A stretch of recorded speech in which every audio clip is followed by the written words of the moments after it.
दोस्तों, एक ऐसी किताब है जिसने लाखों नहीं बल्कि करोड़ों लोगों की जिंदगी बदल दी है।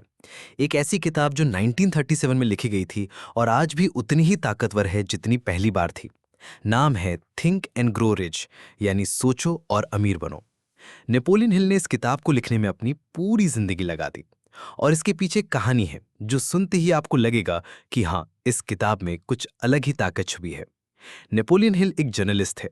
उनका काम था बड़े लोगों से मिलना, उनके इंटरव्यूज लेना और उनकी सफलता के राज को समझना। फिर एक दिन उनकी मुलाकात हुई स्टील के किंग एंड्रयू कार्नेगे से। कार्नेगे दुनिया के सबसे अमीर और सक्सेसफुल इंसानों में से एक थे। उन्होंने हिल से कहा, अगर तुम चाहो तो मैं तुम्हें एक ऐसा मिशन देता हूं जो तुम्हारी और पूरी दुनिया की जिंदगी बदल देगा। ये मिशन था सफल और अमीर लोगों के लाइफ के प्रिंसिपल्स को स्टडी करना और उन्हें एक फॉर्मूला में कन्वर्ट करना जो हर कोई फॉलो कर सके। सोचिए, एंड्रयू कार्नेगी ने हिल को ये चैलेंज दिया कि तुम अगले 20 साल अपनी जिंदगी इन्हीं सक्सेसफुल लोगों के साथ गुजारो। उनके इंटरव्यूज लो, उनके एक्सपीरियंसेस लिखो और एक ऐसा सिस्टम बनाओ जिससे आम इंसान भी एक्स्ट्रॉर्डनरी बन सके। हिल ने इस चैलेंज को एक्सेप्ट किया और अगले 20 साल में उन्होंने 500 से ज्यादा सक्सेसफुल इंसानों से मुलाकात की, जिसमें Thomas Edison, Henry Ford, Graham Bell जैसे नाम शामिल थे। और इसी रिसर्च का नतीजा बनी ये किताब थिंक एंड ग्रो रिच। अब सवाल है, इस किताब को इतना खास क्या बनाता है? दोस्तों, दुनिया में बहुत सी बुक्स लिखी गई हैं पैसा बनाने के ऊपर, सक्सेस के ऊपर। लेकिन ये किताब अलग इसलिए है क्योंकि ये कहती है कि आपकी सोच ही आपकी सबसे बड़ी ताकत है। पैसा, सक्सेस, हेल्थ, रिलेशनशिप, सबकी जड़ आपके दिमाग में है। अगर आप अपनी सोच को कंट्रोल करना सीख गए, अपने सबकॉन्शियस माइंड को ट्रेन करना सीख गए, तो आप कुछ भी पा सकते हो जो आप चाहते हो। नेपोलियन हिल का कहना था कि हर सक्सेस का एक फॉर्मूला होता है और वो फॉर्मूला शुरू होता है एक बर्निंग डिजायर से, एक ऐसी इच्छा जो दिल के अंदर जलती रहे जब तक आप अपना गोल अचीव न कर लो। ये किताब आपको सिखाती है कि आप अपने गोल्स को कैसे सेट करो, उन पर कैसे फोकस रखो और अपने दिमाग के सिग्नल्स को कैसे पॉजिटिव डायरेक्शन में लगाओ। दोस्तों, इस किताब की ताकत का अंदाजा आप इसी बात से लगा सकते हो कि इसने अमेरिका के ग्रेट डिप्रेशन के टाइम में लाखों लोगों को उठाया। जब लोगों के पास पैसे नहीं थे, जॉब नहीं थी, होपलेसनेस थी, तब इस किताब ने उन्हें एक नई सोच दी कि अगर आप अपने माइंड को कंट्रोल करना सीख गए तो दुनिया में कोई आपको रोक नहीं सकता। आज भी अगर आप देखो तो दुनिया के टॉप एंटरप्रेन्योर्स और लीडर्स इस किताब को अपनी इंस्पिरेशन मांगते हैं। चाहे वो मोटिवेशनल स्पीकर हो, बिजनेसमैन हो या कोई एथलीट, सबका कहना है कि थिंक एंड ग्रो रिच एक ब्लूप्रिंट है एक्स्ट्रॉर्डिनरी लाइफ जीने का। लेकिन एक बात याद रखना दोस्तों, ये किताब कोई जल्दी अमीर बनने का शॉर्टकट नहीं है। ये आपको लॉटरी के तरीके नहीं बताती, बल्कि ये आपको एक माइंडसेट देती है। ये माइंडसेट आपको अपनी सोच को बदलने, अपने सबकॉन्शियस माइंड को प्रोग्राम करने और अपने अंदर डिसिप्लिन और बिलीव जगाने में मदद करता है। जब आपका सोचने का तरीका बदल जाता है तो आपके डिसीजंस बदलते हैं और डिसीजंस आपकी जिंदगी का नया रास्ता खोल देते हैं। नेपोलियन हिल का कहना था कि इंसान के पास सबसे बड़ी पावर उसके अंदर की सोच है। अगर तुम्हें लगता है कि तुम कुछ कर सकते हो तो तुम सच में कर सकते हो, और अगर तुम्हें लगता है कि तुम कुछ नहीं कर सकते तो तुम सच में नहीं कर पाओगे। ये सारी ताकत आपके विश्वास में छुपी है। ये किताब एक सफर है, एक ऐसा सफर जो आपके अंदर के डाउट्स को तोड़ती है और एक नया कॉन्फिडेंस देती है। आप सीखोगे कि इमेजिनेशन की पावर क्या होती है, मास्टरमाइंड ग्रुप की इंपॉर्टेंस क्या होती है, परसिस्टेंस यानी लगातार कोशिश करना क्यों जरूरी है, और फियर यानी डर को कैसे कंट्रोल करना है। और सबसे खास बात यह है कि ये किताब आपको सिर्फ पैसा कमाना नहीं सिखाती, बल्कि एक मीनिंगफुल लाइफ जीना भी सिखाती है। पैसा तभी वैल्यूएबल है जब आप उससे अपने ड्रीम्स को जीने में लगाओ, अपने फैमिली की खुशी के लिए उसे यूज करो और सोसाइटी में कुछ कंट्रीब्यूट करो। तो दोस्तों, अगर आपने अपनी जिंदगी में एक ऐसा बदलाव लाना है जो आपको अंदर से भी स्ट्रांग बनाए और बाहर से भी सक्सेसफुल, तो थिंक इन ग्रो रिच आपके लिए गाइड बुक बन सकती है। ये किताब एक मिरर है जो आपको आपके अंदर का असली पोटेंशियल दिखाती है। दोस्तों, नेपोलियन हिल ने अपनी किताब थिंक एंड ग्रो रिच का पहला चैप्टर एक ऐसे शब्द से शुरू किया है जो हर सफलता की बुनियाद है, और वो शब्द है डिजायर, यानी इच्छा। ये सिर्फ एक छोटी सी चाहत नहीं है, ये एक जलती हुई आग है जो इंसान के अंदर तब तक सुलगती रहती है जब तक वो अपने सपने को हकीकत में बदल ना दे। हिल कहते हैं कि पैसा पाने की शुरुआत सिर्फ इच्छा से होती है, लेकिन सिर्फ सोच लेने से या चाह लेने से कुछ नहीं होता। आपको उस इच्छा को इतना स्ट्रांग बनाना पड़ता है कि वो आपके लिए ऑब्सेशन बन जाए। सोचिए, दुनिया में कितने ही लोग ऐसे हैं जो अमीर बनना चाहते हैं, सक्सेसफुल बनना चाहते हैं, लेकिन वो बस सपना देखते हैं, थोड़ा मेहनत करते हैं और फिर हार मान जाते हैं। ये बस एक वीक डिजायर होता है, जो हवा के झोंके की तरह आता है और चला जाता है। लेकिन जो लोग अपने अंदर बर्निंग डिजायर पैदा कर लेते हैं, जो हर दिन सुबह उठकर अपने गोल के बारे में सोचते हैं, उसके लिए प्लान बनाते हैं और फिर उस गोल पर पूरा फोकस रखते हैं, वही लोग एक्स्ट्राऑर्डिनरी रिजल्ट्स पाते हैं। हिल इस चैप्टर में एक बहुत ही प्रेरणादायक कहानी सुनाते हैं, एडविन सी बार्न्स की। बार्न्स एक आम आदमी था, गरीब था, लेकिन उसके दिल में एक आग थी। उसका सपना था कि वो एक दिन टॉमस एडिशन के साथ बिजनेस पार्टनर बनेगा। सोचिए दोस्तों, उस टाइम एडिशन दुनिया के सबसे बड़े इन्वेंटर थे। उनके साथ पार्टनरशिप करना किसी आम इंसान के लिए ऑलमोस्ट इम्पॉसिबल था। लेकिन बार्न्स के मन में डाउट के लिए जगह ही नहीं थी। उसने डिसाइड कर लिया था कि चाहे जो भी हो, एक दिन वो एडिशन के साथ काम करेगा। एक दिन बार्न्स ने ट्रेन पकड़ी और बिना किसी इनविटेशन के एडिशन के ऑफिस पहुंच गया। उसने अपनी इच्छा एडिशन के सामने रखी। उस वक्त तो एडिशन ने उसे तुरंत पार्टनर नहीं बनाया, लेकिन उन्होंने उसके अंदर एक स्पार्क देखी और उसे छोटी सी जॉब दे दी। बार्न्स ने उस जॉब में इतना डेडिकेशन दिखाया कि धीरे धीरे एडिशन ने उसकी वैल्यू को समझा। सालों बाद एडिशन ने एक नया इन्वेंशन बनाया, जो फोनोग्राफ मशीन थी। एडिशन के सेल्समैन इस मशीन को बेचने में कॉन्फिडेंट नहीं थे। तब बार्न्स ने अपना चांस लिया और कहा, मुझे एक मौका दो, मैं इस मशीन को दुनिया तक पहुंचाकर दिखाता हूं। और वही हुआ। बार्न्स ने इतनी मेहनत की, इतना बिलीव रखा अपनी इच्छा पर, कि उसने एडिशन की फोनोग्राफ मशीन को एक हिस्टोरिक सक्सेस बना दिया। उस दिन से लोग उसे एडिशंस बिजनेस एसोसिएट कहने लगे। एक आम इंसान जो गरीबी से आया था, सिर्फ अपने बर्निंग डिजायर की वजह से दुनिया के सबसे बड़े इन्वेंटर का पार्टनर बन गया। हिल कहते हैं कि बार्न्स की कहानी एक सबक है हम सबके लिए। अगर इच्छा सच में जल रही हो, अगर गोल इतना क्लियर हो कि आप उसके अलावा कुछ और देख ही नहीं पाते, तो दुनिया की कोई ताकत आपको रोक नहीं सकती। अब सवाल उठता है कि ये बर्निंग डिजायर बनता कैसे है।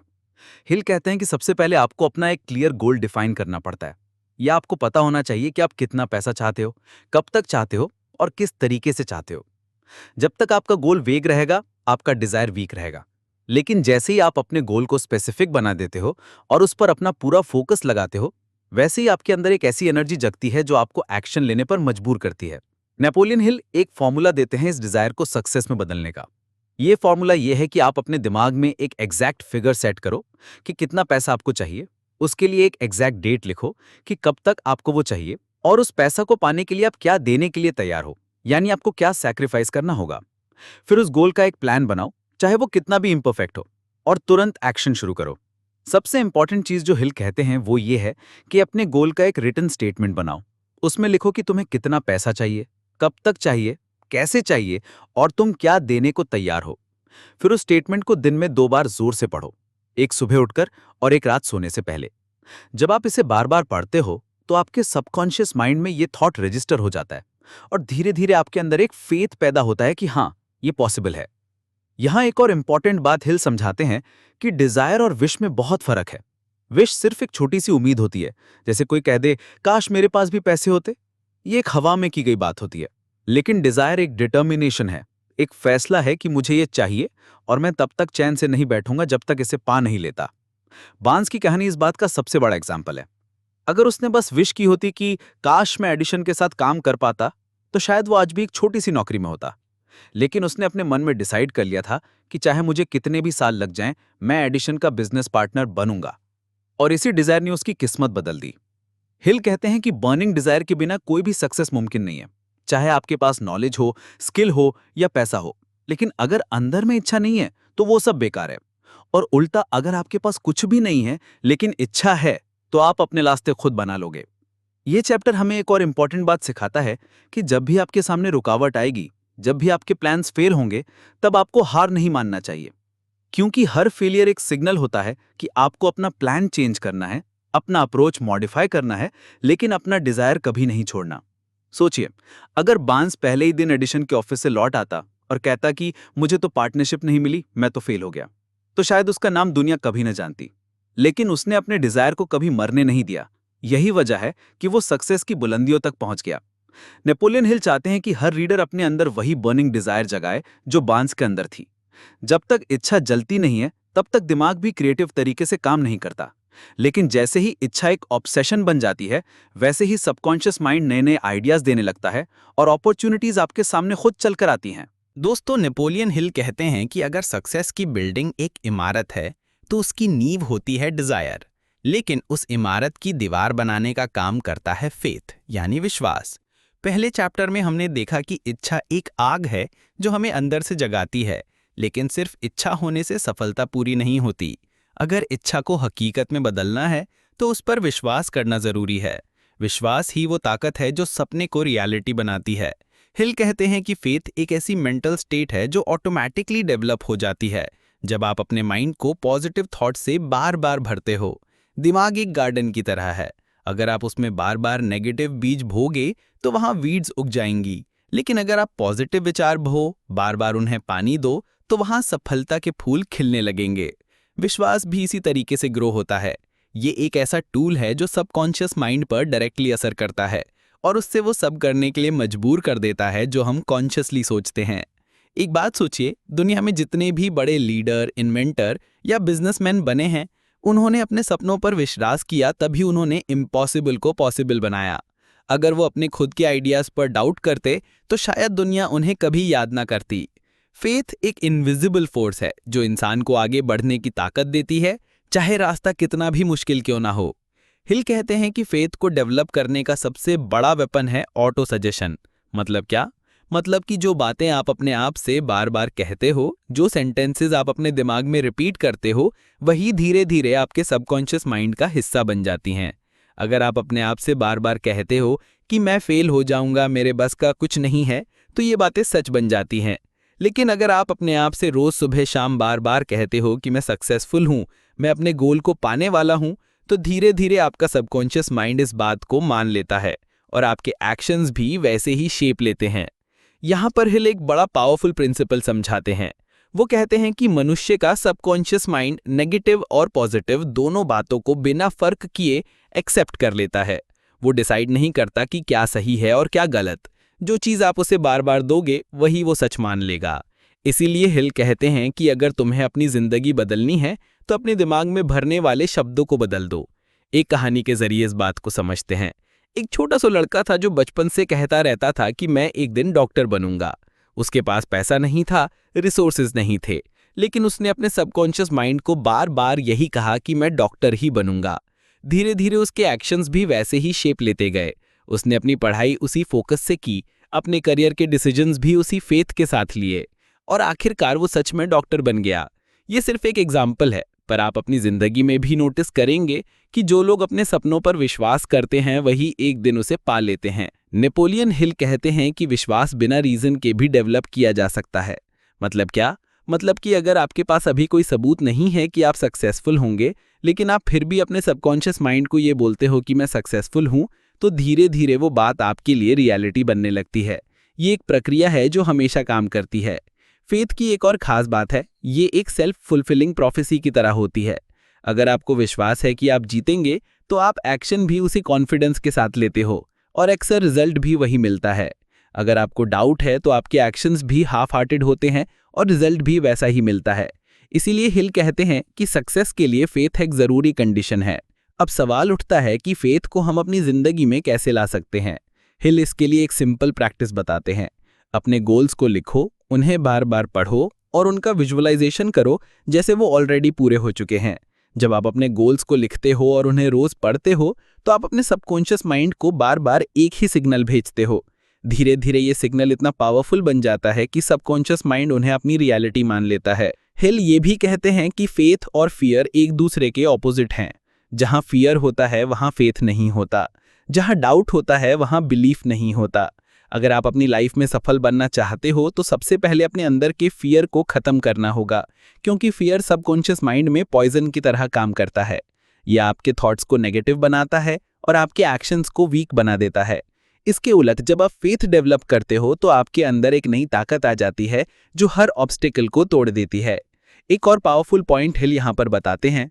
वो कहते हैं कि जब आप अपने गोल्स पर फेथ रखते हो, तब आपको उन्हें अचीव करने के लिए नेचुरली नए आइडियाज मिलने लगते हैं। आपके सबकॉन्शियस माइंड में एक क्रिएटिविटी जागती है जो आपको नए तरीके दिखाती है।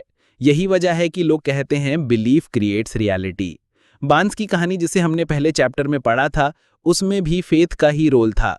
सिर्फ डिजायर से वो एडिसन के पास गया था, लेकिन उसने फेथ रखा कि एक दिन वो एडिसन का बिजनेस पार्टनर बनेगा। ये फेथ ही था जिसने उसे एक आम नौकरी से उठाकर एक बड़े बिजनेसमैन बना दिया। अगर वो अपने अंदर डाउट रखता तो शायद वो कभी अपना गोल अचीव ना कर पाता।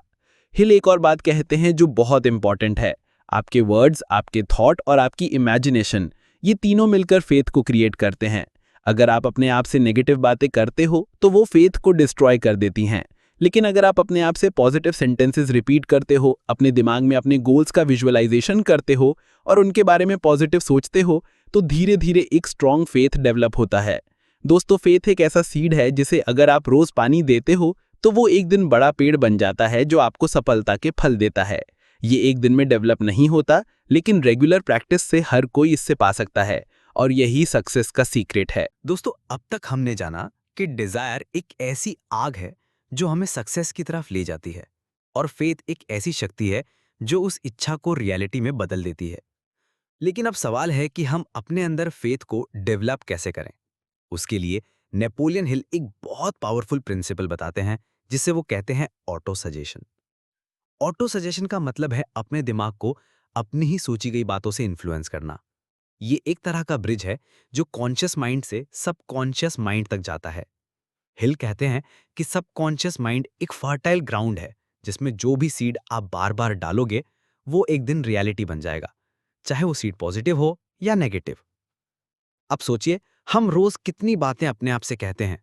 कई बार बिना सोचे समझे हम अपने आप को नेगेटिव सेंटेंसेस बोल देते हैं, जैसे मैं काबिल नहीं हूं, मुझसे ये काम नहीं होगा, मेरी किस्मत ही खराब है। ये बातें धीरे धीरे सबकॉन्शियस माइंड में चली जाती हैं और वहां सच बन जाती हैं, और फिर हम वही रियलिटी जीने लगते हैं जिसे हमने अपने शब्दों से बनाया था। हिल कहते हैं कि अगर तुम्हें अपने लाइफ में एक्स्ट्रा ऑर्डिनरी सक्सेस चाहिए तो तुम्हें अपने सबकॉन्शियस माइंड को कॉन्शियसली ट्रेन करना होगा, और इसके लिए तुम्हें अपने आप से बार बार वही बातें करनी होंगी जो तुम्हें अपनी जिंदगी में पानी है। यही ऑटो सजेशन का पावर है। हिल एक सिंपल एक्सरसाइज सजेस्ट करते हैं।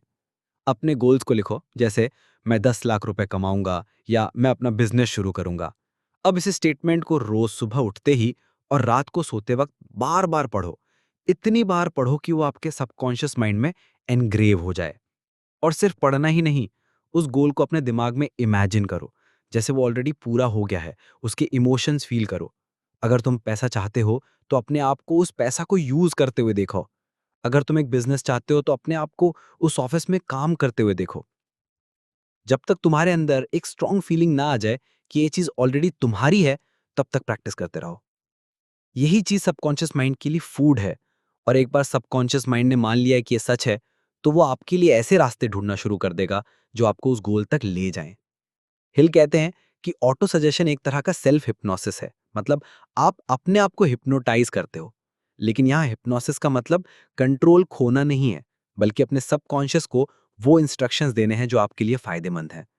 जैसे एक फार्मर अपनी खेती में अच्छे बीज डालता है, वैसे ही आपको अपने दिमाग में पॉजिटिव और गोल ओरिएंटेड सेंटेंसेस डालने हैं। एक छोटी सी मिसाल सोचिए। अगर एक इंसान अपने आप से रोज कहे कि मैं एक दिन लखपति बनूंगा, और वो इस सेंटेंस को अपनी रूह से फील करे, अपने दिमाग में विजुअलाइज करे, तो धीरे धीरे वो इंसान अपने सबकॉन्शियस माइंड को प्रोग्राम कर देगा। और जब सबकॉन्शियस प्रोग्राम होता है तो उस इंसान के एक्शंस भी ऑटोमेटिक उसी डायरेक्शन में जाने लगते हैं, और फिर एक दिन वो रियलिटी बन जाता है। लेकिन हिल यहाँ एक इंपॉर्टेंट चीज बताते हैं। सिर्फ खाली सेंटेंसेस रिपीट करने से कुछ नहीं होता। अगर आप बिना इमोशंस के बस लाइन पढ़ते हो तो सबकॉन्शियस उसे इग्नोर कर देता है। इसीलिए जरूरी है कि आप अपने वर्ड्स के साथ अपने इमोशंस भी जोड़ो। जब आप अपने गोल को रिपीट करते हो तो आपके अंदर एक आग, एक फीलिंग होनी चाहिए कि ये चीज मेरी है और मैं इसे जरूर पाऊंगा। जब तक फीलिंग नहीं होगी तब तक ऑटो सजेशन का पावर एक्टिवेट नहीं होता। हिल यहाँ एक और प्रिंसिपल समझाते हैं। सबकॉन्शियस माइंड नेगेटिव और पॉजिटिव दोनों को एक्सेप्ट करता है। अगर आप नेगेटिव सोचते हो, अपने आप को कहते हो कि मैं फेल हो जाऊंगा, तो सबकॉन्शियस उसे भी सच मानकर आपके एक्शंस को वैसे ही शेप देगा। इसीलिए हिल स्ट्रांगली कहते हैं कि हमेशा अपने सबकॉन्शियस को पॉजिटिव ही खिलाओ।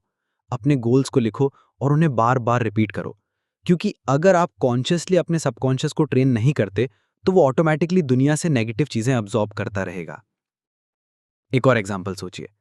अगर एक स्टूडेंट रोज अपने आप से कहता है कि मुझे मैथ्स समझ नहीं आता, तो धीरे धीरे वो सबकॉन्शियस में सेटल हो जाता है। फिर चाहे वो कितना भी स्टडी कर ले, उसका दिमाग ऑटोमेटिकली ब्लॉक कर देगा और वो मैथ्स समझ नहीं पाएगा। लेकिन अगर वही स्टूडेंट अपने आप से रोज कहे कि मुझे मैथ्स आसान लगता है और विजुअलाइज करे कि वो प्रॉब्लम सॉल्व कर रहा है, तो धीरे धीरे उसका सबकॉन्शियस उसे एक्सेप्ट कर लेगा और उसके रिजल्ट्स बदलने लगेंगे। यही ऑटो सजेशन का पावर है। नेपोलियन हिल ये भी कहते हैं कि ऑटो सजेशन बिना डिजायर के काम नहीं करता। मतलब अगर आपके अंदर स्ट्रॉन्ग डिजायर ही नहीं है, तो आप चाहे 100 बार अपने गोल्स रिपीट करो, वो सबकॉन्शियस पर असर नहीं करेगा। डिजायर वो फ्यूल है जो ऑटो सजेशन के इंजन को चलाता है, और फेथ वो पावर है जो इस प्रोसेस को सक्सेसफुल बनाती है। ऑटो सजेशन का एक और इंपॉर्टेंट एस्पेक्ट है कंसिस्टेंसी।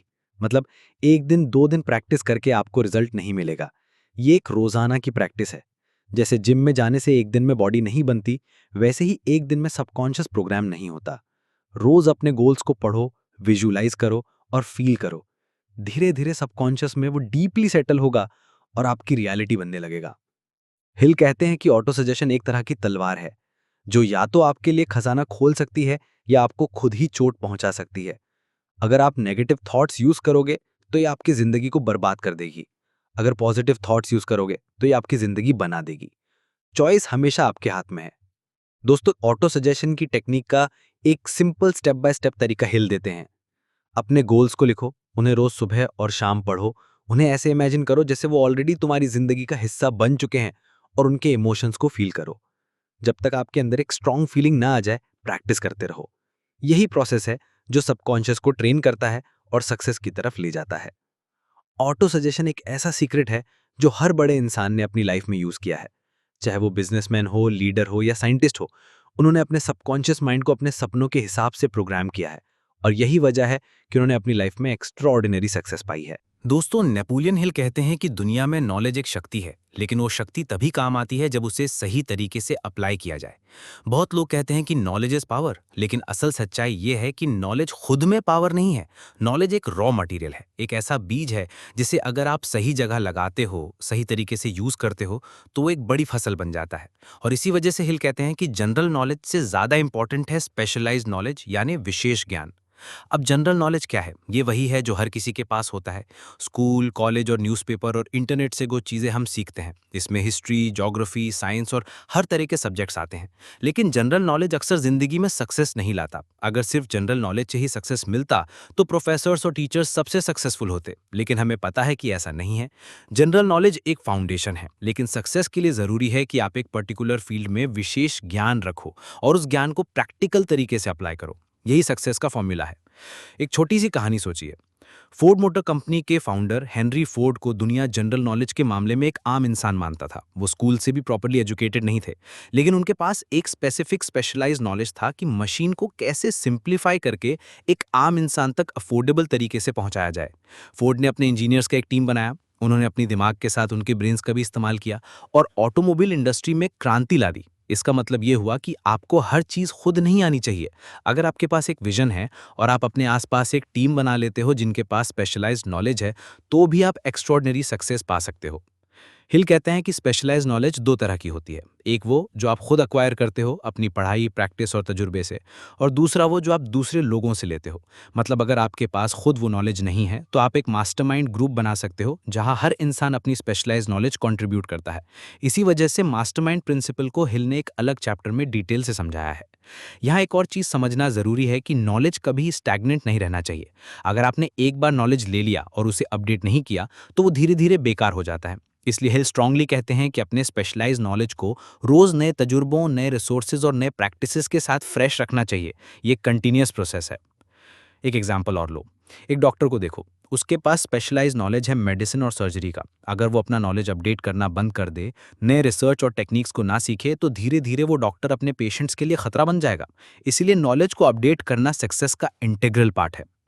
नेपोलियन हिल ये भी बताते हैं कि स्पेशलाइज्ड नॉलेज का रिलेशन हमेशा डिजायर से होता है।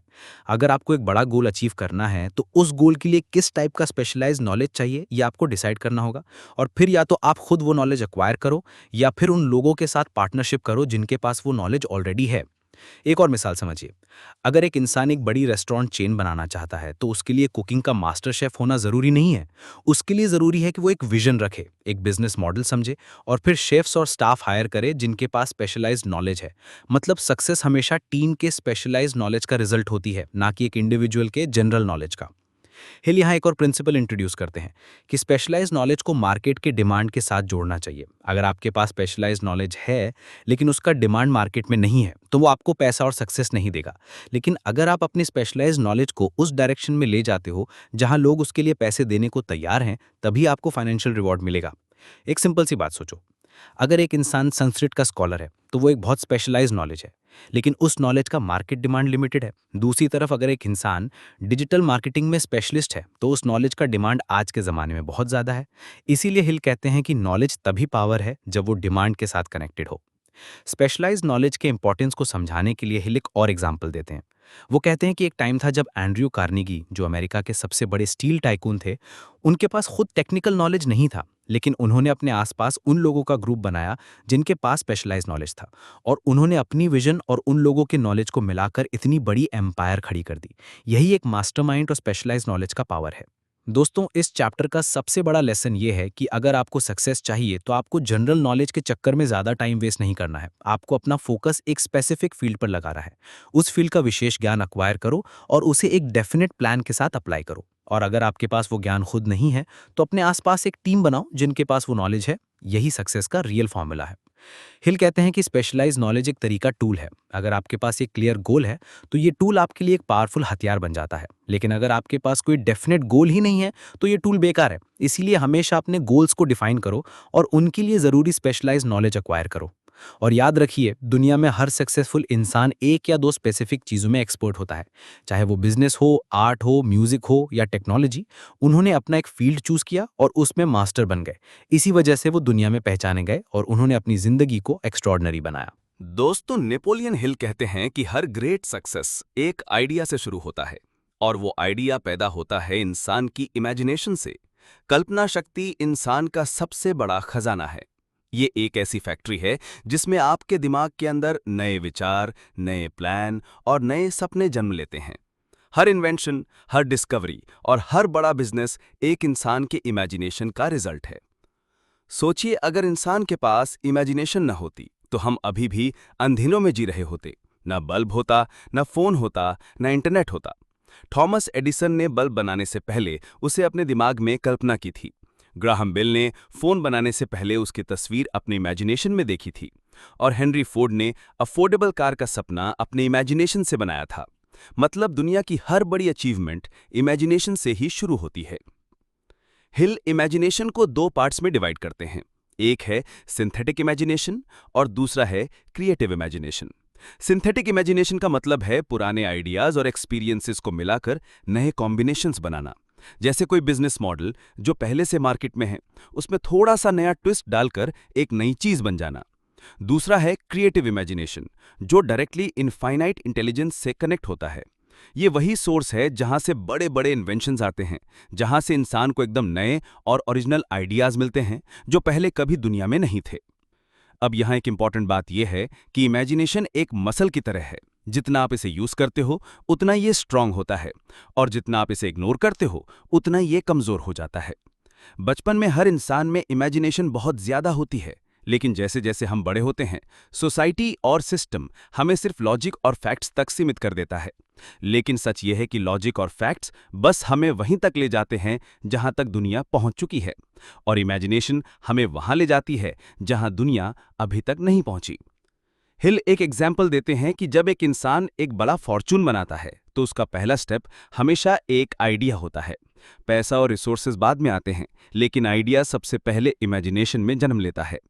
एक खुदरा दुकानदार अगर अपने दुकान को एक चेन में बदलना चाहता है तो वो पहले अपने दिमाग में उस चेन की तस्वीर देखता है, फिर उसके प्लान्स बनाता है और धीरे धीरे उसे रियलिटी में लाता है। यही कल्पना शक्ति का असली काम है, रियलिटी को शेप देना। अब एक और इंटरेस्टिंग बात हिल कहते हैं कि आप अपने इमेजिनेशन का इस्तेमाल सिर्फ नई चीज बनाने के लिए ही नहीं करते, बल्कि अपने डिजायर्स को पैसा में बदलने के लिए भी करते हो। मतलब अगर आपके पास एक बर्निंग डिजायर है तो आपको इमेजिनेशन के जरिए उस डिजायर का एक प्रैक्टिकल प्लान बनाना होगा। और जब वो प्लान बन जाता है तो उसे एक्शन में लाकर आप अपने सपने को हकीकत में बदल सकते हो। सोचिए, वॉल्ट डिज्नी अगर अपनी इमेजिनेशन पर भरोसा न करते तो डिज्नीलैंड कभी एग्जिस्ट ही नहीं करता। उन्होंने अपनी आंखों से एक दुनिया देखी जो अभी रियलिटी में नहीं थी, और फिर उस दुनिया को अपने इमेजिनेशन से डिजाइन किया, प्लान किया और रियलिटी में ले आए। यही है कल्पना शक्ति का जादू। यहाँ हिल एक और बहुत गहरी बात समझाते हैं। वो कहते हैं कि इमेजिनेशन एक ऐसा ब्रिज है जो इंसान को इनफाइनाइट इंटेलिजेंस से कनेक्ट करता है। जब आप अपने दिमाग को एक फोकस डिजायर के साथ अलाइन कर देते हो तो आपको ऐसे आइडियाज मिलते हैं जो डायरेक्टली यूनिवर्स के सोर्स से आते हैं। ये आइडियाज आपको कभी एक सपने में, कभी एक इंट्यूशन में, कभी एक रैंडम थॉट के रूप में मिलते हैं, लेकिन सिर्फ वही इंसान इन आइडियाज को पकड़ पाता है जिसके अंदर बर्निंग डिजायर और फेथ होता है।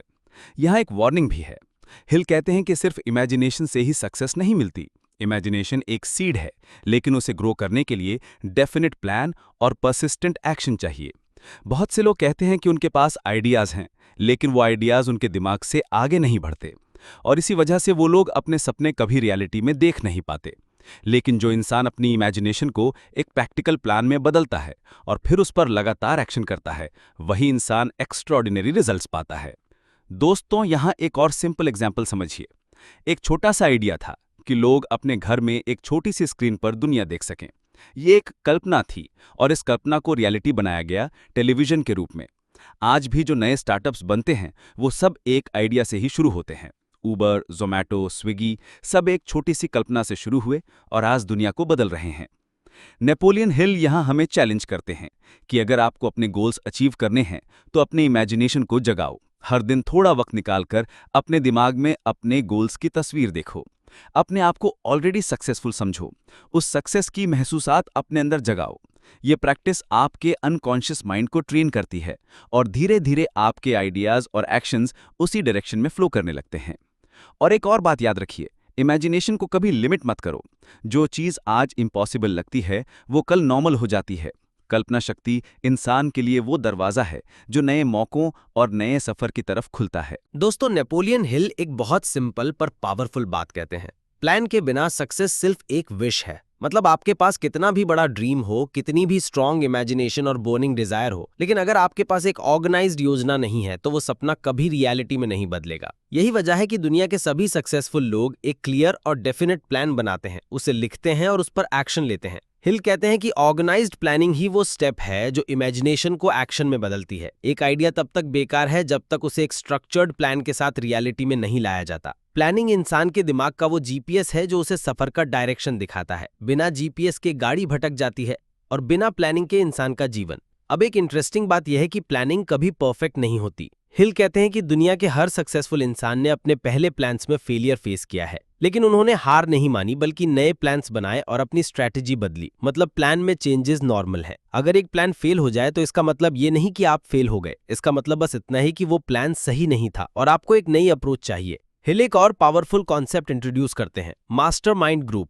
वो कहते हैं कि एक इंसान अपने दिमाग की लिमिट तक ही सोच सकता है, लेकिन जब एक ग्रुप ऑफ लाइक माइंडेड लोग मिलकर एक ही गोल पर फोकस करते हैं तो उनके माइंड्स एक दूसरे के साथ रेजोनेट करते हैं और एक नया एनर्जी फील्ड बनाते हैं। इसी को मास्टरमाइंड कहा जाता है। ये मास्टरमाइंड ग्रुप आपको नए आइडियाज देता है, मोटिवेशन देता है और प्रॉब्लम्स का सोल्यूशन दिखाता है जो आप अकेला सोच भी नहीं सकते। सोचिए, अगर आप एक बिजनेस स्टार्ट कर रहे हो और आप अपने आसपास उन लोगों को जमा करते हो जिनके पास नॉलेज, एक्सपीरियंस और स्किल्स हैं, तो आपके चांसेस ऑफ सक्सेस बहुत ज्यादा बढ़ जाते हैं। आप उनके एक्सपर्टीज से सीखकर अपने प्लान को और ज्यादा पावरफुल बना सकते हो। यही रीजन है कि बड़े बिजनेसमैन और लीडर्स हमेशा एक स्ट्रांग टीम बनाते हैं। हिल एक और ट्रूथ एक्सपोज करते हैं कि दुनिया उन लोगों की तरफ अट्रैक्ट होती है जिनके पास डेफिनेट प्लान्स होते हैं। अगर आप किसी इन्वेस्टर, बॉस या पार्टनर के पास जाते हो और बस बोलते हो कि मुझे सक्सेसफुल बनना है, तो कोई आपकी हेल्प नहीं करेगा। लेकिन अगर आप उन्हें क्लियर प्लान दिखाते हो कि कैसे आप अपने गोल को अचीव करोगे, तो लोग आप पर ट्रस्ट करते हैं और आपकी जर्नी में सपोर्ट करते हैं।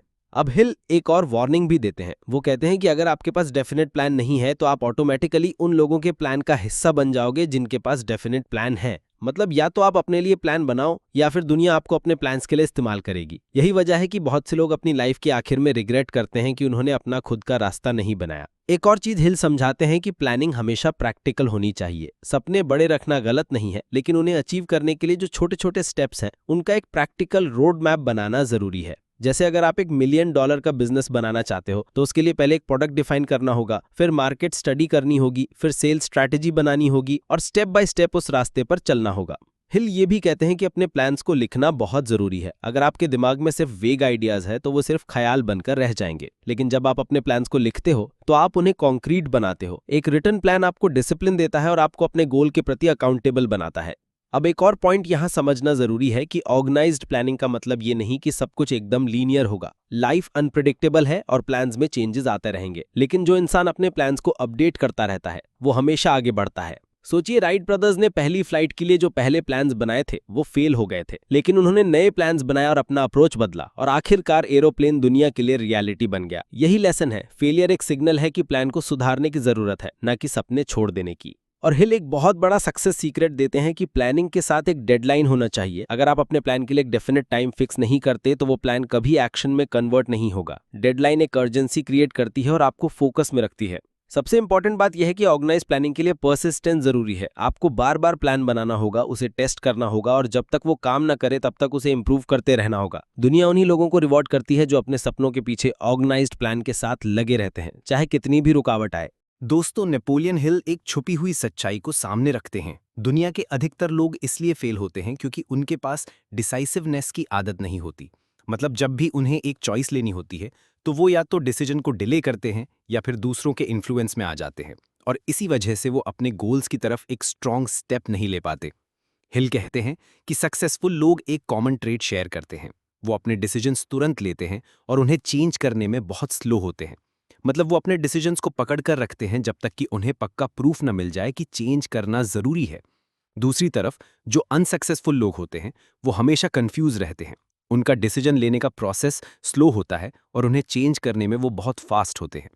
सोचिए, जब भी आपको कोई बड़ा डिसीजन लेना हो, जैसे बिजनेस स्टार्ट करना, करियर चूज करना या किसी अपॉर्चुनिटी में इन्वेस्ट करना, तो क्या आप इंस्टेंटली अपने अंदर की वॉइस पर भरोसा करते हो या फिर आप दूसरों की एडवाइस, सोसाइटी की ओपिनियन और लोग क्या कहेंगे इसमें इतना उलझ जाते हो कि डिसीजन कभी ले ही नहीं पाते?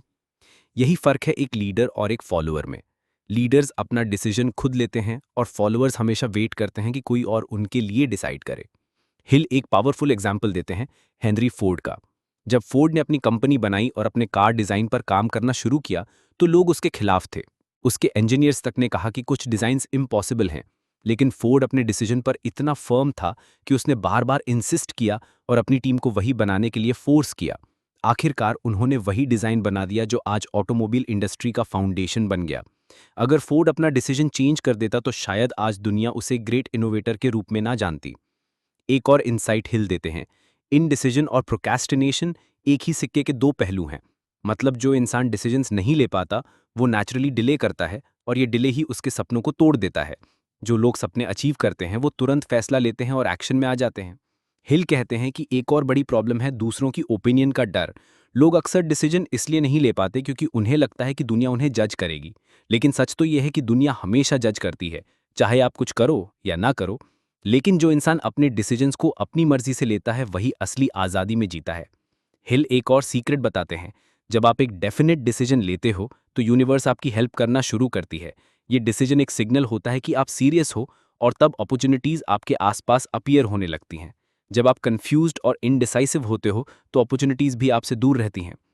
अब एक इंटरेस्टिंग बात, हिल कहते हैं कि जितने भी मिलियनेयर्स और सक्सेसफुल लीडर्स उन्होंने स्टडी किए उन सबकी एक कॉमन क्वालिटी थी, वो दूसरों के ओपिनियन से बहुत कम इन्फ्लुएंस्ड होते थे। वो अपना डिसीजन अपने एनालिसिस और अपने गोल्स के बेसिस पर लेते थे, ना कि इस बेसिस पर कि लोग क्या कहेंगे। सोचिए, अगर आप हमेशा दूसरों की एडवाइस सुनकर अपना डिसीजन चेंज करते रहोगे तो क्या आप कभी अपनी लाइफ के मालिक बन पाओगे? बिल्कुल नहीं। इसीलिए हिल स्ट्रांगली रेकमेंड करते हैं कि अगर आप सक्सेस चाहते हो तो अपनी डिसीजन मेकिंग एबिलिटी को स्ट्रांग बनाओ। और याद रखिए, डिसीजन लेना हमेशा रिस्क के साथ आता है, लेकिन जो लोग ग्रेट लीडर्स होते हैं वो रिस्क लेने से नहीं डरते। वो जानते हैं कि रिस्क के बिना कोई बड़ा रिवॉर्ड नहीं आता। हिल कहते हैं कि अगर आपको अपनी डिसीजन मेकिंग पावर इंप्रूव करनी है तो छोटी छोटी चीज़ों में तुरंत फैसला लेना शुरू करो। जैसे डेली रूटीन में खुद डिसाइड करो कि क्या करना है, कैसे करना है और कब करना है। धीरे धीरे आपकी डिसाइसिवनेस एक स्ट्रांग हैबिट बन जाएगी जो बड़े डिसीजंस में भी आपकी मदद करेगी। दोस्तों, नेपोलियन हिल कहते हैं कि अगर कोई एक क्वालिटी है जो सबसे ज्यादा सक्सेसफुल लोगों को ऑर्डिनरी लोगों से अलग करती है तो वो है परसिस्टेंस, मतलब लगातार मेहनत करने की आदत बिना हार माने। हिल एक सीधी सी बात समझाते हैं, चाहे आपके पास कितना भी बड़ा आइडिया हो, कितना भी ब्रिलियंट प्लान हो और कितने भी रिसोर्सेज हों, अगर आप में परसिस्टेंस नहीं है तो आप सफल नहीं हो पाओगे। हिल बार बार एम्फसाइज करते हैं कि दुनिया उन्हीं लोगों को अवॉर्ड करती है जो अपनी मंजिल के लिए हर ऑब्स्टिकल का सामना करते हैं और कभी पीछे नहीं हटते। अक्सर लोग अपना सफ़र शुरू तो कर लेते हैं बड़े जज्बे से, लेकिन जैसे ही उन्हें पहला बड़ा चैलेंज मिलता है वो हार मान के पीछे हट जाते हैं। और यहीं पर ऑर्डिनरी और एक्स्ट्रा ऑर्डिनरी लोगों का फ़र्क समझ आता है। एक्स्ट्रा ऑर्डिनरी लोग हमेशा एक और कोशिश करते हैं, एक और दिन स्ट्रगल करते हैं, और वही उन्हें वहां ले जाता है जहां ज़्यादा लोग कभी पहुंच ही नहीं पाते। हिल एक कहानी देते हैं 3 फीट फ्रॉम गोल्ड की। ये एक इंसान की कहानी है जो गोल्ड माइनिंग कर रहा था। उसने कुछ दिन तक माइनिंग की, फिर उसे गोल्ड के साइंस मिलने बंद हो गए। उसने हार मान ली और अपने टूल्स बेचकर निकल गया। थोड़े दिन बाद एक और इंसान ने वही माइन खरीद ली। एक्सपर्ट से उस जगह को चेक करवाया और सिर्फ 3 फीट आगे डिग करने पर उसे बहुत बड़ा गोल्ड डिपॉजिट मिल गया। मतलब असली खजाना उसी जगह था, लेकिन पहले इंसान में परसिस्टेंस की कमी थी। अगर वो थोड़ा और डिग करता तो वो खुद सक्सेसफुल होता। हिल कहते हैं कि आप भी शायद अपने खजाने से सिर्फ 3 फीट दूर हो और बस परसिस्टेंस ही आपको वहां तक ले जा सकती है। एक और ज़रूरी चीज़ हिल बताते हैं कि परसिस्टेंस सिर्फ फिजिकल स्ट्रेंथ का नहीं बल्कि विल पावर का खेल है। बहुत बार आपके आसपास के लोग आपको डिस्करेज करेंगे, कहेंगे कि ये पॉसिबल नहीं है, या फिर आपके अंदर ही एक आवाज़ बोलेगी छोड़ दो ये मुश्किल है। लेकिन जो लोग अपने सपने के लिए सीरियस होते हैं वो अपने अंदर एक इनर फायर जलाए रखते हैं। वो बार बार अपने डेफिनेट पर्पस को याद करते हैं और वही उनकी परसिस्टेंस को फ्यूल देता है। हिल इस चैप्टर में कुछ क्लियर साइंस बताते हैं जिससे आप जान सकते हो कि आप में परसिस्टेंस है या नहीं। जैसे कि आप छोटी सी प्रॉब्लम आते ही गिव अप कर देते हो, कि आप दूसरों की ओपिनियन के वजह से अपना प्लान चेंज कर लेते हो, कि आप हमेशा एक्सक्यूजेस बनाते हो जब मुश्किलें आती हैं। अगर आप में ये सब चीज़ें हैं तो इसका मतलब है कि आपको परसिस्टेंस बिल्ड करने की ज़रूरत है। अब सवाल ये है कि परसिस्टेंस कैसे बनाई जाए। हिल कहते हैं कि इसके लिए कुछ सिंपल प्रैक्टिसेस हैं। अपना डेफिनेट गोल क्लियर रखो। अगर गोल ही वीक है तो आप में फाइट करने की एनर्जी नहीं होगी। डिज़ायर को फ्यूल बनाओ। जब आपके अंदर गोल अचीव करने की बर्निंग डिज़ायर होती है तो परसिस्टेंस नेचुरल बन जाता है। सेल्फ रिलायंस बनाओ। दूसरों की सपोर्ट या अप्रूवल का वेट मत करो, खुद पर भरोसा रखो। पॉजिटिव माइंड रखो। नेगेटिव थॉट्स परसिस्टेंस को तोड़ देते हैं, पॉजिटिव सोच उसे और मजबूत बनाती है। हिल कहते हैं कि जितने भी सक्सेसफुल एंटरप्रेन्योर्स, इन्वेंटर्स और लीडर्स उन्होंने स्टडी किए, सब में परसिस्टेंस एक कोर ट्रेट था। थॉमस एडिसन को देखो, उसने 10,000 से ज़्यादा एक्सपेरिमेंट्स फेल किए बिफोर उसने बल्ब इन्वेंट किया। अगर उसने हार मान ली होती तो शायद दुनिया अंधेरे में होती। अब्राहम लिंकन की कहानी देखो, इलेक्शन आफ्टर इलेक्शन हारने के बाद भी उसने ट्राई करना बंद नहीं किया और एक दिन अमेरिका का प्रेसिडेंट बन गया। हिल हमेशा एक चीज़ रिपीट करते हैं कि फेलियर सिर्फ एक टेम्परेरी डिफीट होता है, लेकिन लोग इसे परमानेंट मानकर गिव अप कर देते हैं। जो लोग फेल होने के बाद भी उठकर दोबारा कोशिश करते हैं वही अपना सपना पूरा करते हैं। इस चैप्टर का एक बड़ा लेसन ये भी है कि परसिस्टेंस अकेला नहीं आता, ये एक टीम ऑफ क्वालिटीज से मिलकर बनता है। Definiteness of purpose, self confidence, will power, planning और habit of not accepting defeat. जब आप इन सब क्वालिटीज पर काम करते हो तो परसिस्टेंस ऑटोमेटिकली डेवलप हो जाता है। दोस्तों, नेपोलियन हिल कहते हैं कि एक इंसान अकेला चाहे कितना भी इंटेलिजेंट, हार्डवर्किंग या टैलेंटेड हो, उसकी अपनी एक लिमिट होती है। लेकिन जैसे ही वो अपने आप को उन लोगों के साथ जोड़ता है जिनकी सोच पॉजिटिव है, जो उसके सपने को समझते हैं और उसके विजन को शेयर करते हैं, उसके पास एक ऐसी सुपर पावर आ जाती है जिसे हिल ने मास्टरमाइंड कहा है।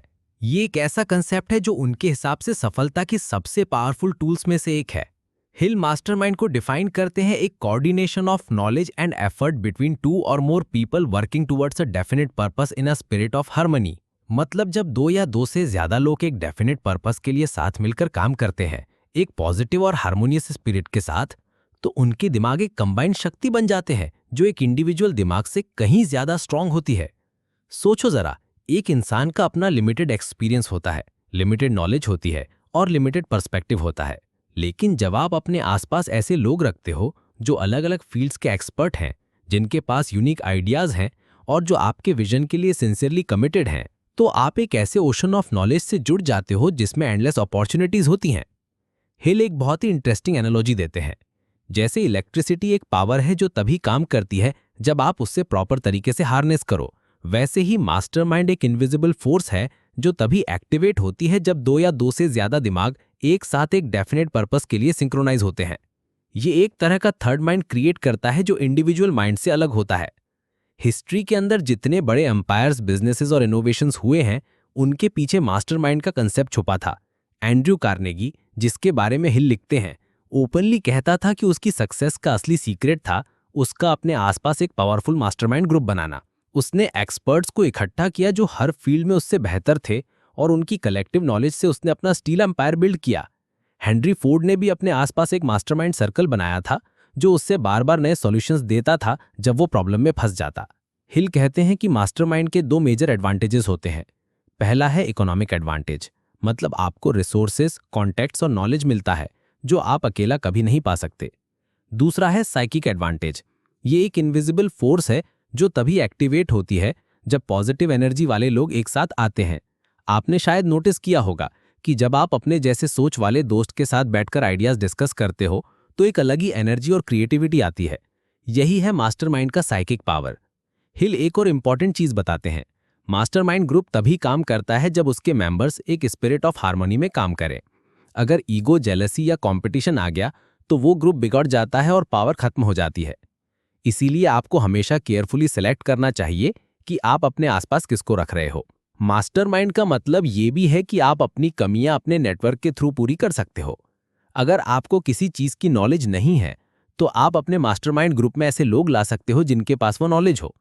और जब आप सब एक डेफिनेट गोल के लिए एक साथ काम करते हो तो सक्सेस का चांस एक्सपोनेंशियली बढ़ जाता है। हेल एक बहुत ही पावरफुल एग्जाम्पल देते हैं।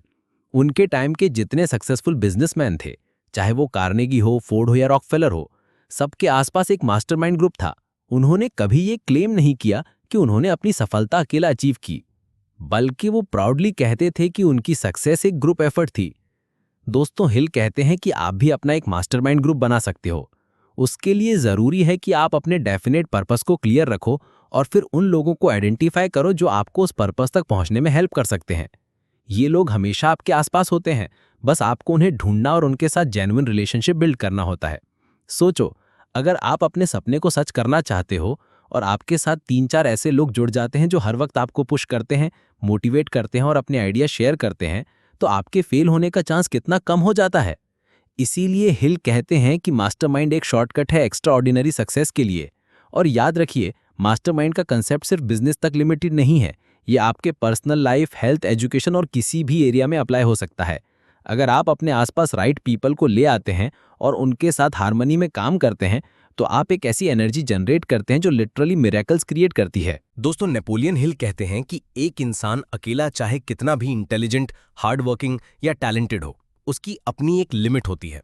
लेकिन जैसे ही वो अपने आप को उन लोगों के साथ जोड़ता है जिनकी सोच पॉजिटिव है, जो उसके सपने को समझते हैं और उसके विजन को शेयर करते हैं, उसके पास एक ऐसी सुपर पावर आ जाती है जिसे हिल ने मास्टरमाइंड कहा है।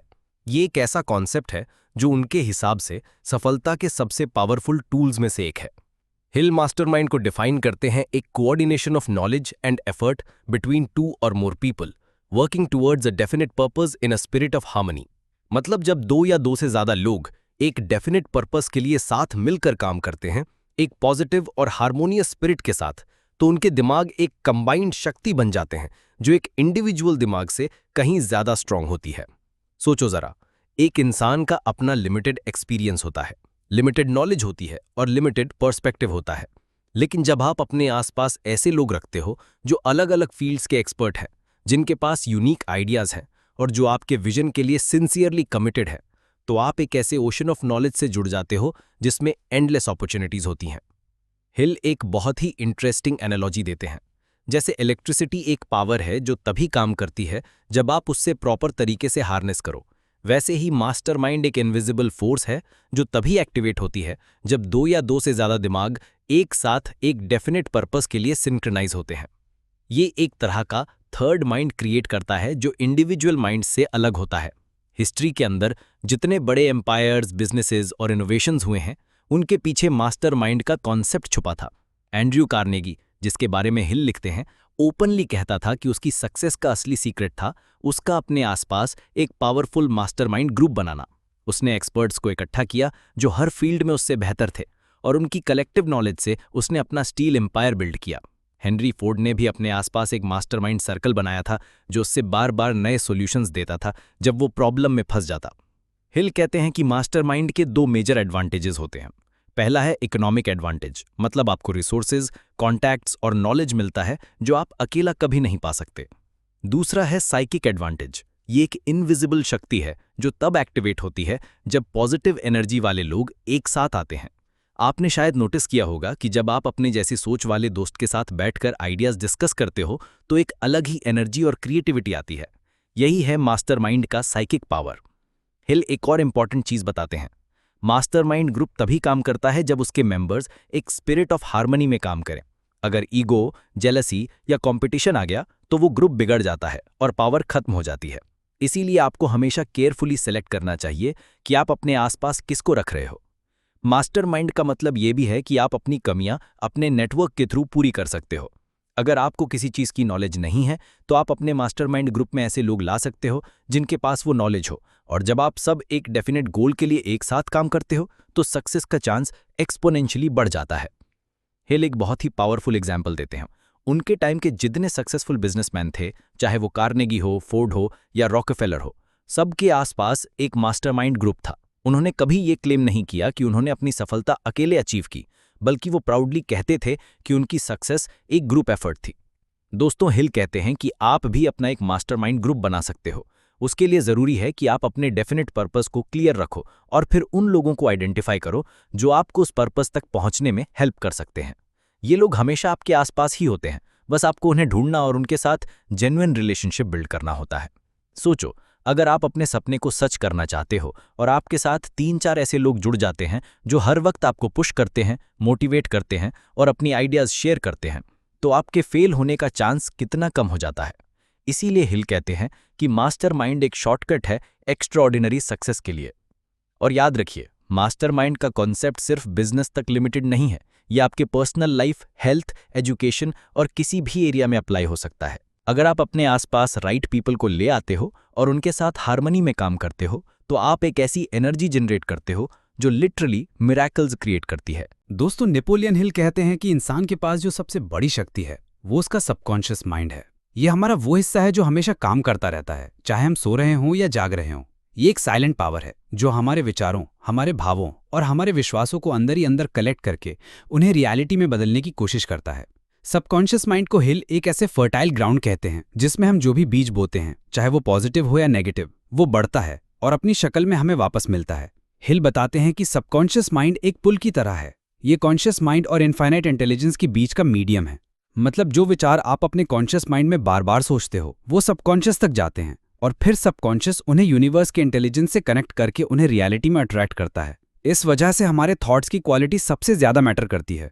सबकॉन्शियस एक लॉयल सर्वेंट की तरह है। ये डिफरेंशिएट नहीं करता कि आपके थॉट्स अच्छे हैं या बुरे। जो कुछ भी आप उससे दोगे वो बिना सवाल किए एक्सेप्ट करेगा और उसको रियल बनाने की डायरेक्शन में काम करेगा। अगर आप बार बार सोचते हो कि मैं फेल हो जाऊंगा, मैं काबिल नहीं हूं, तो सबकॉन्शियस माइंड उसी के हिसाब से सिचुएशंस क्रिएट करने लगता है। लेकिन अगर आप बार बार सोचते हो कि मैं सफल हूं, मैं डिजर्व करता हूं, मैं अपने गोल्स अचीव कर रहा हूं, तो वो भी आपके सबकॉन्शियस के लिए ऑर्डर बन जाता है। हिल इसीलिए कहते हैं कि सबकॉन्शियस माइंड को पॉजिटिव एफर्मेशंस और स्ट्रॉन्ग इमोशनल फीलिंग्स के थ्रू फीड करो। जब आप किसी चीज को स्ट्रॉन्ग इमोशन के साथ सोचते हो, जैसे जॉय, लव, फेथ या डिजायर, तो वो सीड बहुत तेजी से ग्रो करता है। इमोशन सबकॉन्शियस के लिए एक फर्टिलाइजर की तरह है। बिना इमोशन के थॉट्स वीक होते हैं, लेकिन जब उन्हें पैशन और बिलीफ मिलता है तो वो पावरफुल बन जाते हैं। एक और बात हिल रिपीटेडली एम्फसाइज करते हैं, सबकॉन्शियस माइंड हमेशा एक्शन में होता है, वो कभी रेस्ट नहीं करता। दिन रात सोते जागते वो आपके थॉट्स को प्रोसेस करता रहता है। अगर आप अपने माइंड में नेगेटिविटी भर दोगे तो वो नेगेटिविटी सबकॉन्शियस के अंदर स्टोर हो जाएगी और धीरे धीरे आपकी रियलिटी बन जाएगी। लेकिन अगर आप consciously positive thoughts, constructive ideas और सेल्फ कॉन्फिडेंस भरोगे तो सबकॉन्शियस माइंड उन्हें अट्रैक्ट करेगा और अपॉर्चुनिटीज आपके सामने लेकर आएगा। सबकॉन्शियस माइंड का रिलेशन इमोशंस से है। हिल कहते हैं कि इंसान के अंदर सबसे पावरफुल इमोशंस होते हैं, जैसे फेथ, लव, सेक्स, एनर्जी। जब ये इमोशंस किसी गोल के साथ जुड़ जाते हैं तो सबकॉन्शियस माइंड उस गोल को अचीव करने के लिए एक्स्ट्रा ऑर्डिनरी तरीके से काम करता है। इसी वजह से हिल कहते हैं कि अपने डिजायर्स को सिर्फ कोल्ड कैलकुलेशन के साथ मत सोचो, उन्हें अपने दिल और इमोशंस के साथ जोड़ो। जब आपका सबकॉन्शियस उन्हें फील करेगा तभी वो उसे रियलिटी में लाने की पूरी शक्ति लगा देगा। हिल एक और चीज क्लियर करते हैं कि सबकॉन्शियस माइंड को हम डायरेक्ट कंट्रोल नहीं कर सकते, हम उसे फोर्स नहीं कर सकते, लेकिन हम अपने कॉन्शियस माइंड के थ्रू उसे इनडायरेक्ट कमांड दे सकते हैं। मतलब हम क्या सोचते हैं, किस चीज़ पर अपने ध्यान देते हैं, कैसी फीलिंग्स को बार बार रिपीट करते हैं, ये सब सबकॉन्शियस के लिए इंस्ट्रक्शंस होते हैं। अगर हम नेगेटिव न्यूज़, कंप्लेंट्स और डाउट से अपने कॉन्शियस को भर देते हैं तो सबकॉन्शियस भी उन्हीं वाइब्रेशंस को स्टोर करेगा। लेकिन अगर हम ग्रैटिट्यूड, होप और बिलीफ को नर्चर करते हैं तो सबकॉन्शियस पॉजिटिव डायरेक्शन में काम करेगा। एक और इंटरेस्टिंग बात यह है कि सबकॉन्शियस माइंड हमेशा इमेजेस और सिंबल्स के फॉर्म में काम करता है, इसलिए विजुअलाइजेशन एक पावरफुल टूल है। जब आप अपने गोल की एक क्लियर तस्वीर अपने माइंड में बनाते हो और उसे रिपीटेडली इमेजिन करते हो जैसे वो ऑलरेडी अचीव हो चुका है, तो सबकॉन्शियस उस तस्वीर को अपने अंदर डीपली स्टोर करता है। धीरे धीरे वो आपको अपॉर्चुनिटीज, लोग और सिचुएशंस के साथ कनेक्ट करता है जो उस तस्वीर को रियलिटी बनाने में हेल्प करे। हिल सजेस्ट करते हैं कि अपने सबकॉन्शियस को ट्रेन करने के लिए आपको ऑटो सजेशन का इस्तेमाल करना चाहिए। मतलब अपने आप को डेली वो एफर्मेशंस रिपीट करो जो आप चाहते हो कि आपकी लाइफ में हो, लेकिन सिर्फ वर्क से नहीं, उनके साथ एक स्ट्रांग फेथ और फीलिंग भी हो। जब आप बार बार अपने सबकॉन्शियस को एक ही मैसेज दोगे तो वो एक दिन उसे अपना बनाएगा और उसके हिसाब से आपकी रियलिटी शेप करेगा। सबकॉन्शियस माइंड का एक और रोल है, वो हमें हमेशा एक सिक्स्थ सेंस देता है। कभी आपने एक्सपीरियंस किया होगा कि बिना किसी लॉजिकल रीजन के आपको एक इंट्यूशन आता है, एक इनर वॉइस आती है जो बताती है कि क्या करना चाहिए। ये असल में सबकॉन्शियस माइंड ही है जो यूनिवर्स के सिग्नल्स को पिक करके हमें गाइड करता है। अगर हम उस इनर वॉइस को इग्नोर करते हैं तो हम अपने सक्सेस की बहुत बड़ी अपॉर्चुनिटी खो देते हैं। लेकिन अगर हम उसकी रिस्पेक्ट करते हैं और उस इंट्यूशन के अकॉर्डिंग एक्शन लेते हैं तो वो हमें सही रास्ते पर ले जाता है। हिल कहते हैं कि सबकॉन्शियस माइंड के पास आपकी पूरी लाइफ का रिकॉर्ड होता है। जो कुछ भी आपने देखा, सुना, महसूस किया, वो सब सबकॉन्शियस में स्टोर होता है। हो सकता है कॉन्शियस लेवल पर आप भूल गए हों, लेकिन सबकॉन्शियस ने कभी नहीं भूला। इसी वजह से कभी कभी आपको ऐसे सॉल्यूशंस आते हैं जो आपने कॉन्शियसली कभी सोचा भी नहीं था। ये सबकॉन्शियस की एक्स्ट्राऑर्डिनरी मेमोरी और प्रोसेसिंग पावर का रिजल्ट है। इस चैप्टर का सबसे बड़ा लेसन यह है कि अगर आप अपनी लाइफ को ट्रांसफॉर्म करना चाहते हो तो अपने सबकॉन्शियस को कॉन्शियसली ट्रेन करना होगा। उसमें ऐसे थॉट्स और फीलिंग्स डालो जो आपके गोल्स को सपोर्ट करते हो। डेली ग्रैटिट्यूड प्रैक्टिस करो, अपने गोल्स को विजुअलाइज करो, अपने आप को पॉजिटिव एफर्मेशंस दो और अपने अंदर स्ट्रांग फेथ रखो। धीरे धीरे सबकॉन्शियस आपकी पूरी लाइफ को उस डायरेक्शन में ले जाएगा जो आप चाहते हो। हिल कहते हैं कि सबकॉन्शियस एक मैग्नेट की तरह है। ये वही चीज़ अट्रैक्ट करता है जिसमें आप इमोशनली और मेंटली सबसे ज़्यादा इन्वॉल्व होते हो। अगर आप डाउट और फियर में जीते हो तो आप उन्हीं सिचुएशंस को अट्रैक्ट करोगे, लेकिन अगर आप फेथ और करेज में जीते हो तो आप सक्सेस और हैप्पीनेस अट्रैक्ट करोगे। आखिर में हिल ये बताते हैं कि सबकॉन्शियस माइंड हमारी सक्सेस का सीक्रेट पार्टनर है। ये एक इनविजिबल फोर्स है जो हमेशा हमारे साथ होती है। हमारी जिम्मेदारी सिर्फ इतनी है कि हम इसे कंस्ट्रक्टिव ऑर्डर्स दें ताकि ये हमें एक फुलफिलिंग और सक्सेसफुल लाइफ दे सके। नेपोलियन हिल कहते हैं कि इंसान का दिमाग सिर्फ एक सोचने वाली मशीन नहीं है, बल्कि एक ब्रॉडकास्टिंग और रिसीविंग स्टेशन है जो थॉट्स को यूनिवर्स में भेजता भी है और वहां से नए वाइब्रेशंस को रिसीव भी करता है। ये एक वायरलेस रेडियो की तरह काम करता है जिसमें ट्रांसमीटर भी है और रिसीवर भी। इंसान जब सोचता है तो वो सिर्फ अपने अंदर ही नहीं सोच रहा होता, बल्कि वो अपने थॉट्स की फ्रीक्वेंसी को एनवायरनमेंट में भेज रहा होता है और वही फ्रीक्वेंसी वापस उसके पास आती है। हिल समझाते हैं कि ब्रेन एक कॉम्प्लेक्स सिस्टम है जो हमारी इमोशंस और डिज़ायर्स के थ्रू ज़्यादा इफेक्टिवली काम करता है। जब आपके दिमाग में कोई थॉट आता है तो वो एक एनर्जी बनाता है। ये एनर्जी एक फ्रीक्वेंसी जनरेट करती है और वो फ्रीक्वेंसी आपके सबकॉन्शियस और यूनिवर्स दोनों तक जाती है। इसीलिए अगर आपके थॉट्स में डिज़ायर और फेथ की शक्ति होती है तो आपकी फ्रीक्वेंसी पावरफुल होती है और वो ज़्यादा असर डालती है। अगर आपके थॉट्स वीक और डाउटफुल होते हैं तो वो सिग्नल्स भी कमज़ोर होते हैं और कोई खास रिजल्ट नहीं देते। एक रेडियो स्टेशन को समझिए। वहाँ एक ब्रॉडकास्टिंग टावर होता है जो सिग्नल्स भेजता है और एक रिसीवर होता है जो सिग्नल्स को पकड़ता है। हमारा ब्रेन भी इसी तरह काम करता है। जब हम डिज़ायर, इमोशन और इमेजिनेशन के साथ सोचते हैं तो हमारा मस्तिष्क एक ब्रॉडकास्टिंग टावर बन जाता है जो यूनिवर्स को सिग्नल्स भेज रहा होता है। और जब हम शांत होते हैं, रिसेप्टिव होते हैं, अपने सबकॉन्शियस और इंट्यूशन को सुनते हैं, तब हमारा ब्रेन एक रिसीवर बन जाता है जो नए आइडियाज़, इंस्पिरेशंस और सॉल्यूशंस को पकड़ता है। हिल इस बात पर जोर देते हैं कि सभी ग्रेट लीडर्स, इन्वेंटर्स और सक्सेसफुल लोगों ने अपने ब्रेन के इस ब्रॉडकास्टिंग और रिसीविंग पावर का यूज़ किया है। जब कोई साइंटिस्ट एक नई डिस्कवरी करता है या कोई बिजनेसमैन एक नई सोच डेवलप करता है तो अक्सर वो इंस्पिरेशन एकदम अचानक आती है।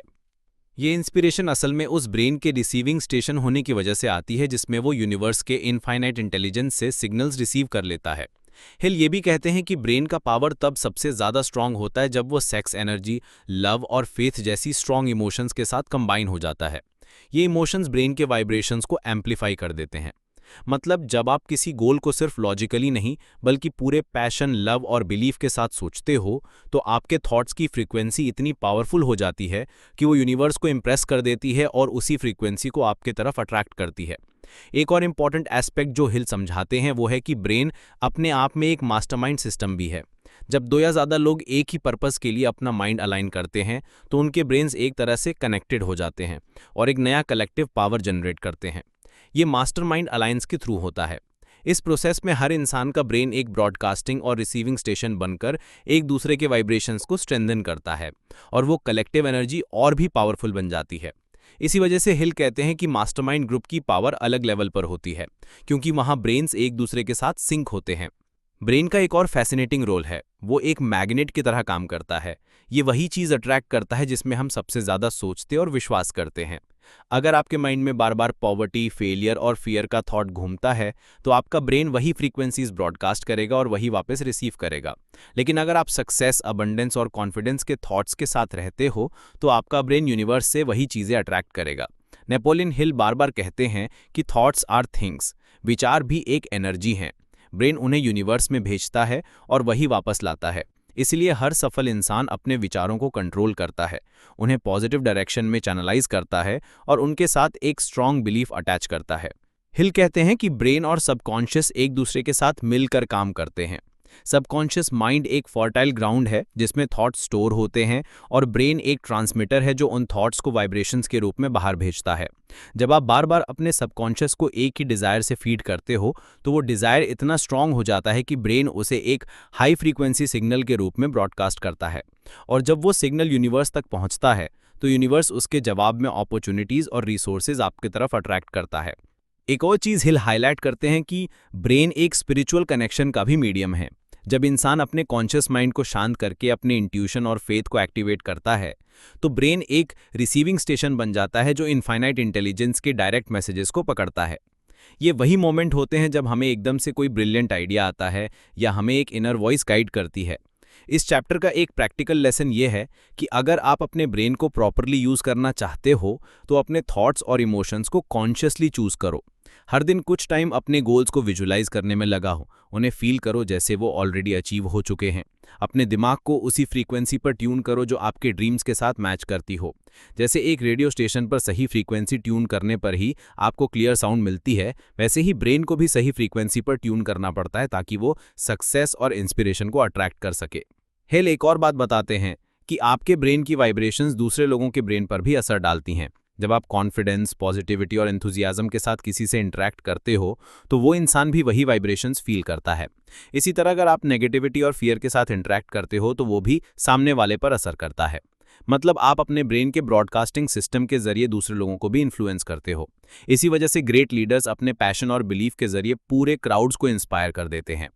चैप्टर 12 का कंक्लूजन ये है कि हमारा मस्तिष्क एक वायरलेस स्टेशन है जिसमें सोचने, भेजने और रिसीव करने की शक्ति होती है। अगर हम अपने थॉट्स को फेथ, डिज़ायर और पॉजिटिव इमोशन के साथ चैनलाइज करते हैं तो हमारा ब्रेन एक पावरफुल ट्रांसमीटर बन जाता है जो हमारे सपनों को यूनिवर्स तक भेजता है।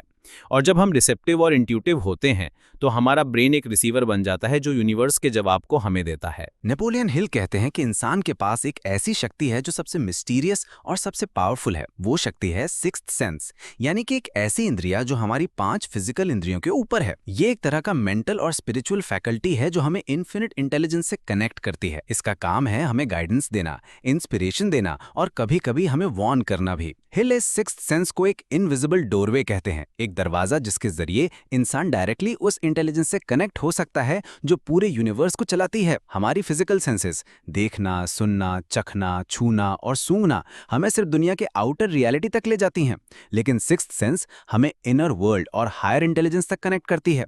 ये वही जगह है जहां से हमें वही आइडियाज, इंस्पिरेशंस और फ्लैशेस ऑफ नॉलेज मिलते हैं जो सिर्फ लॉजिकल रीजनिंग से समझना मुश्किल होता है। हिल कहते हैं कि सिक्स्थ सेंस को आप जबरदस्ती एक्टिवेट नहीं कर सकते। ये एक एबिलिटी है जो धीरे धीरे डेवलप होती है जब आप अपने माइंड को डिसिप्लिन करते हो, अपने सबकॉन्शियस को ट्रेन करते हो और अपने थॉट्स को पॉजिटिव एनर्जी के साथ अलाइन करते हो।